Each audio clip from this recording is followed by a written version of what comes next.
राजा हरिश्चंद्र अयोध्या के प्रसिद्ध सूर्यवंशी राजा थे जो सत्यव्रत के पुत्र थे। तभी विश्वामित्र ने राजा हरिश्चंद्र की कठोर परीक्षा लेने की सोची। कुछ समय पश्चात विश्वामित्र जी ब्राह्मण वेश में राजा हरिश्चंद्र के महल पहुंचे, जहां हरिश्चंद्र ने उन्हें प्रणाम किया और कहा कि हे ब्राह्मण देव, मैं राजा हरिश्चंद्र हूँ, आपकी क्या सेवा कर सकता हूँ। विश्वामित्र जी ने कहा कि राजन, मैं एक यज्ञ की तैयारी कर रहा हूँ, मुझे उसमें धन की आवश्यकता होगी। राजा हरिश्चंद्र ने कहा, ब्राह्मण देव आज्ञा करे। विश्वामित्र जी ने कहा, राजन, मुझे आपका पूरा राज्य, धन, ऐश्वर्य चाहिए। तभी राजा हरिश्चंद्र ने कहा, ऋषिवर, मैं आपको अपनी पूरी संपत्ति, राज्य सौंपता हूं।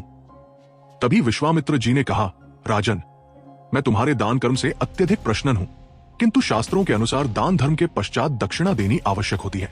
राजा हरिश्चंद्र ने कहा, अवश्य ब्राह्मण देव, बताइए आपको कितनी दक्षिणा चाहिए। विश्वामित्र जी ने कहा, मुझे 1100 स्वर्ण मुद्रा चाहिए। तभी राजा ने अपने मंत्री को आदेश दिया, ब्राह्मण देव को तत्काल 1100 स्वर्ण मुद्रा दक्षिणा स्वरूप दी जाए।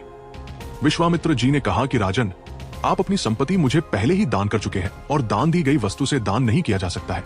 राजा हरिश्चंद्र ने कहा, ब्राह्मण देव, मुझे थोड़ा समय दीजिए, मैं आपको 1100 स्वर्ण मुद्राओं की दक्षिणा अवश्य दूंगा। राजा हरिश्चंद्र अयोध्या से अपनी पत्नी तारा और पुत्र रोहित को लेकर पैदल खाली हाथ काशी को निकल गए। वहां उन्होंने स्वयं को एक डोम के यहाँ 500 स्वर्ण मुद्राओं में तथा अपनी पत्नी तारा और पुत्र रोहित को एक ब्राह्मण के यहाँ 600 स्वर्ण मुद्राओं में बेचकर विश्वामित्र जी को उनकी दक्षिणा दी। इधर महारानी तारा अपने पुत्र रोहित के साथ उस वृद्ध ब्राह्मण की सेवा करते हुए समय बिता रही थी। एक दिन बगिया में एक सर्प छिप कर बैठा था। सब विश्वामित्र जी की माया थी। जैसे ही रोहित ने पुष्प तोड़ना चाहा, इस सर्प ने रोहित के हाथ पर डस लिया। सर्प के काटने से रोहित की मृत्यु हो गई तो पत्नी तारा रोते बिलखते अपने पुत्र को शमशान में अंतिम क्रिया के लिए ले गई।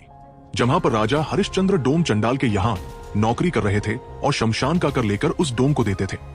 उन्होंने रानी तारा से कहा, पहले कर दीजिए, मेरे स्वामी ने यमहा करके बिना किसी का भी अंतिम संस्कार करने से मना किया है। रानी तारा ने कहा, ये आपका भी पुत्र है, इसके लिए भी आपको कर चाहिए।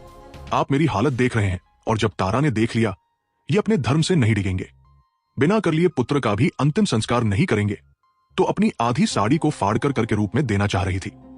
उसी समय वहां सभी देवी देवता, ऋषि वशिष्ठ जी सहित ऋषि विश्वामित्र जी प्रकट हुए और राजा हरिश्चंद्र से कहा, मैं केवल आपके सत्य की परीक्षा ले रहा था, जिसमें आप उत्तीर्ण हो गए और उनको उनकी धन, संपत्ति, वैभव, राजपाट पुनः लौटा दिया और देवताओं के आशीर्वाद से रोहित को पुनर्जीवन दिया।